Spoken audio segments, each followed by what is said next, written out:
এখনো বিমানটা জায়গা মতো পৌঁছাইতে পারে নাই, ল্যান্ড করার মানে নিচেই নামছে আর কি। শুরু করে দিছে সামান নিয়ে কিভাবে তারা দেখেন,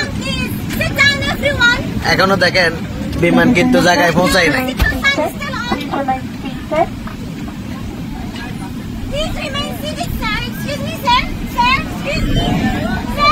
এদেরকে কোনোদিনও জীবনে কথাই হবে না।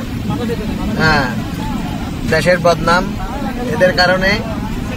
7-8 ঘন্টা 10 ঘন্টা বসে আসছে, কোনো সমস্যা হয় নাই। বিমান এখনো রানিং আছে, দেখেন বিমান এখনো রানিং আছে, দেখেন চলন্ত অবস্থায় এরা বক্স খুলে ফেলতেছে।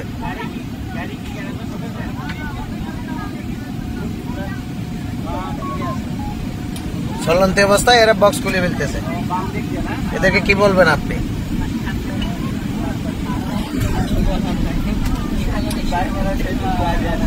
জীবনে শিক্ষা হবে না আমাদের, আরেকজনের কথা না শুনলে আমাদের শিক্ষা হয় না।